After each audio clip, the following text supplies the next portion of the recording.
Trash Cinema. Hey, welcome everybody to another great episode of Trash Cinema. I'm your host Michael, and my guest today, Kersey? and his selection was the two Crank movies, which I'm more than happy to revisit. I haven't seen them since they came out, and for the most part on this show, we've been talking about movies that are truly awful. But you know, we can't just talk about terrible movies. That's not what Trash Cinema is about. A lot about what Trash Cinema is taking movies that bombed and we liked them and talking about them, like say screw the critics, and we kind of like hoist them up. Then we take movies that are purposely trashy. I believe Crank fits perfectly. It's our modern day exploitation film. I think that actually falls under two categories. Crank was kind of like really studio, but then Crank High Voltage was very bizarre and just out there, and I think that one kind of epitomizes more trash cinema. Yeah, Like, the second one definitely goes full bore, and the funny thing is the budget's almost double of the first one. I'm just Lionsgate must have been like, you know what, guys, just do whatever you want. Here you go. I think they just like took most of that money though. When you look at the two movies, I don't see a budget difference. No, I don't. I was surprised when it said 20 million, though Wikipedia sometimes is way off on these kind of things. So the first one, here's the thing is, I've never even heard of Neville Dean Taylor before this. Do you know where they came from? I'm trying to look it up online. It's like they came out of nowhere. Right, they're kind of bizarre. They made Gamer, right? Right. Right. It seems like they kind of seem like they have something to say in Hollywood, but it's kind of bogged down by just kind of their really guerrilla style filmmaking. Yeah, it feels like the studios are trying to mold them into something that they're not. And they just see like, whoa, $50 million, that'll bring a lot of attention. Like, there's really no reason they did Ghost Rider. I know some people who love Gamer. I am not a fan. Yeah, go ahead. I wasn't huge on that one. Yeah, I'm only big on the Crank movies. Even Pathology I thought was kind of boring. I have not seen that one. Yeah, so they did Crank, Pathology, then I think Crank 2. No, I'm sorry. Gamer, Crank 2, then Ghost Rider. And it just seems like they're having trouble finding themselves in Hollywood, which would explain why they were fired from Jonah Hex. Did you know that they were the directors? I didn't. I did not know that they were the original directors. Yeah, they were signed. It's the funniest game. We're kind of going off on a tangent here, but they were hired to do Jonah Hex with Josh Brolin, and Josh Brolin got them fired. But if they had originally gone with who was connected to it was Thomas Jane was originally signed on to do Jonah Hex. Mm-hmm. But the Neville Dean and Taylor, they thought he wasn't big enough star to get the movie going. So by pushing him aside and taking Josh Brolin on, they got themselves fired. It's almost like swift justice. Yeah, a little bit there. But at the same time, that movie sucked, and it's good they all kind of avoided the whole thing. Yeah, I think that concept might have been a little doomed from the start. Yeah. So Crank, the concept is actually extremely simple. It's just basically they drug him, and he's got to keep his heart going no matter what, to keep the adrenaline pumping. Yeah, extremely simple, extremely effective, because it leads this pathway to so many different ways you can turn the movie. And the idea is that the body can quickly adapt to any sort of adrenaline or any sort of stimuli, so you have to keep upping the ante every time. Right. Which makes the movie interesting, because at first, he's just drinking, like Monster Energy drinks and driving fast. Then eventually he's has to stand on a motorcycle and fling himself off into people. It's a good way to keep the action moving, especially since it just like he can't stop. Yeah, he just can't stop moving. So it's interesting. It's a great idea, great concept. But my main problem was that it felt very studio. It was very streamlined. They had the whole love interest that was just kind of useless and pointless, and it felt very safe. Like it didn't. For instance, there was like this huge problem with using the word cunt, I think. They could only use it once, I think was like the big deal. And they even put it on his forehead in one scene. Yeah, well, it's different. The attitude in the UK with that word is completely different in America. Yeah, exactly. So selling it overseas might not have been a problem, but in America they're like, hold on a second. Yeah, but then when you look into like the second one, there was so much more in terms of like racially what they could say, what they couldn't say, and I think they used the word "cut" maybe 7 to 8 times. Oh yeah, well he also drops homophobic terms quite a few times. It's weird that we're supposed to find him to be the hero. I don't know if that's even the intention of the directors. It's just because we're used to Jason Statham being a hero. he's not really that good of a guy. He's an assassin. He does all these terrible things just to stay alive. So he's more, obviously, definitely anti-hero. Yeah, and you could even make an argument, maybe perhaps a full-on villain in the second movie. Yeah. They're, the first one is almost, well, actually, both of them are kind of like road trip movies, except that you never actually leave the city. But it has that kind of pace. You know how road trip movies, it has one main storyline, but it has like bits and pieces, like episodes throughout. It's like that every 5 minutes in Crank, is that you never get bored because he's here for like 5 minutes and move on, move on, move on, move on. It's just like a road trip just in that one place. Yeah, but the actually both movies are heavily influenced by Grand Theft Auto. I mean, basically, when I was watching it again, if you have like a little star counter at the top of the screen, you really couldn't tell the difference. Yeah. There's a lot of like little things dropped here and there. Like I remember seeing like I think it was Robotron or Galaga or something like that dropped into one sequence. These guys are big gamer fans, and I think that's why they took the Project Gamers, because that's kind of the attitude and style that they have, is the new way of filmmaking, fast editing, video game attitude. I could be wrong on that one. I don't know, perhaps. Um, yeah, I can definitely see a lot of different sort of elements of video games that are kind of put into it. I also really dig the style that they do. They kind of introduce kind of new concepts, maybe not so much new concepts, but they at least try different things for their movies. For instance, in the first one, when he was on phone call with somebody, like it would be projected on the wall that he's running by, things like that that are sort of very unique to things I haven't seen like that before. Yeah, I think movies are starting to copy what they were doing at the time. Even Scott Pilgrim, as groundbreaking as that movie is, there's bits and pieces. I'm like, that feels like something I might have seen in Crank. Yeah, exactly. There's things that you see now in TV shows and movies that they did 10 years ago in the first movie that are just now becoming normal. Yeah. And the funny thing is, a lot of the stuff, the way they cut the budget was the setups were extremely fast, and there was no real camera machinery. They would just grab the camera on rollerblades, and someone would pull them around. Yeah, Nadine and Taylor both had A and B cameras. One do close-ups, and one would do the, pullback shots, and that's just basically how they would just roll. Just do like one huge take, and then just cut it up into a bunch of different pieces. I kind of wish movies were made more like that, because there's some movies that require. I don't want to see a sword and sorcery movie with this kind of filmmaking. Yeah. But there's a lot of movies that are just so stale and just sit there, and the budget goes crazy because they spend the entire day setting up the shot. But it seems unnecessary. These guys, they saw this and they go, you know what, we can shoot this in a month, and they did. 31 days to shoot the first Crank, and the rest was probably in editing. But you save yourself a lot of cash by not taking forever just to set up one shot. It was also very conducive to Jason Statham, because he's notoriously just does not redo his action scenes. He just does one take.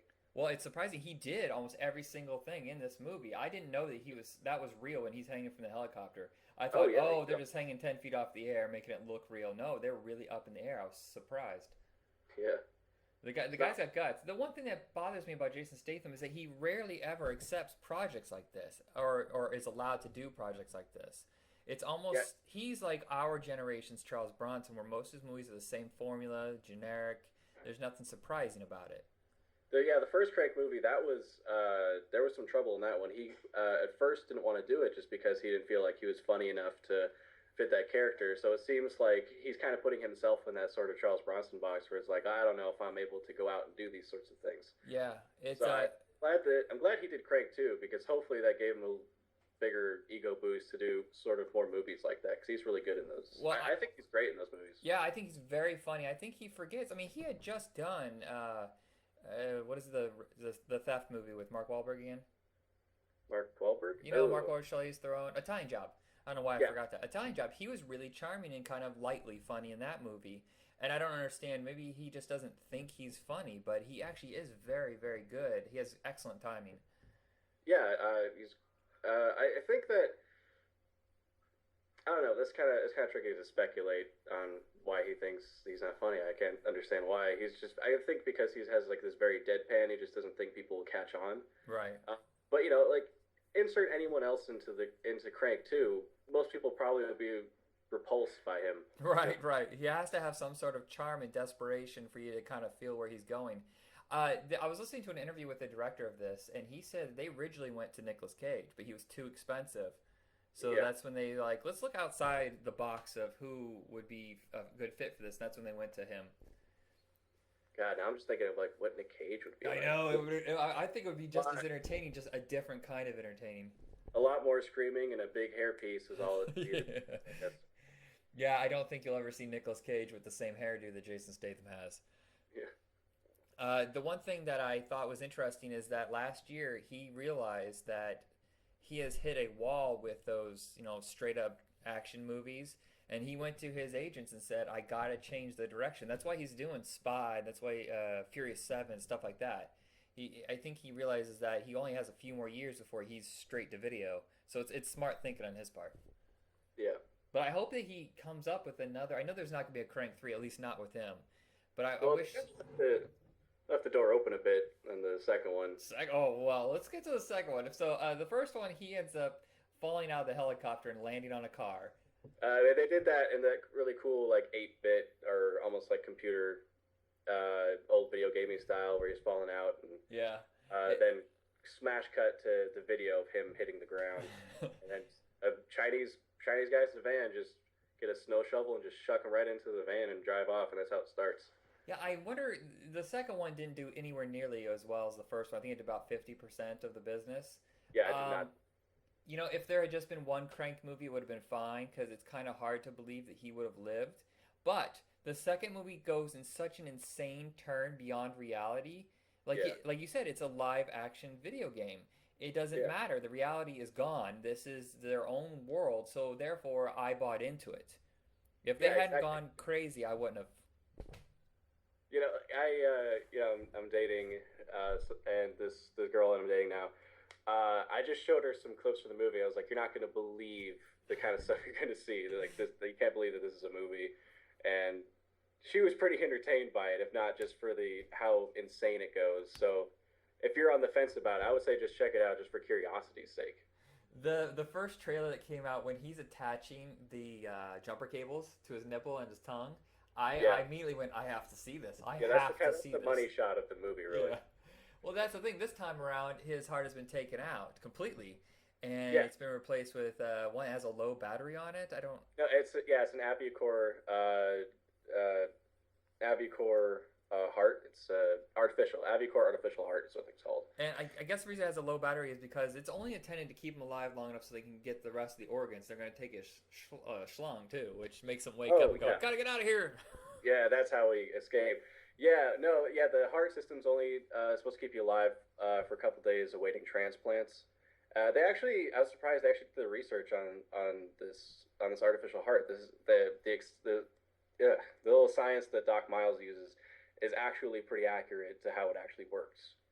Oh, and I have to say, Dwight so I thought Yoakam. that was pretty cool. And Sorry. Go ahead. No, sorry. Dwight Yoakam, I have to say, is truly entertaining in this movie. He also just like lets loose and just whatever the director said, hey, go with this, go. He just like says, sure. I think it's my favorite performance of his.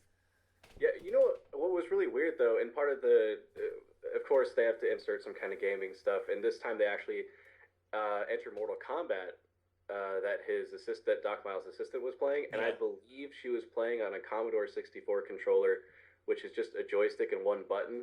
So I have no idea how the hell you'd actually play Mortal Kombat with one button. But... Man, he must have had like some sort of emulator. That's all I could think of. Maybe it was an emulator that also took like Atari inputs. Those cheap ones that you can put like cartridges in, Atari, Nintendo, Genesis. Yeah, exactly. It had to been one of those. That or it's just purely for visual. There's no sense to it. It was purely for visual. There wasn't any health bars. It was obviously a trailer that they were watching, but she's just playing around with the joystick, pretending that she was actually playing. I don't know if that was intended to be a joke, but I was kind of really confused by that part. So basically, he has to build up energy in this one, and the crazy things. I mean, it's kind of the same formula of the first movie, but this time it's taking a whole different direction, almost cartoonish, like you said, video game. The characters are so over the top. Bai Ling is my favorite character in this movie because she's so I have no idea what she's doing. Well, what she was doing was being on drugs because that was.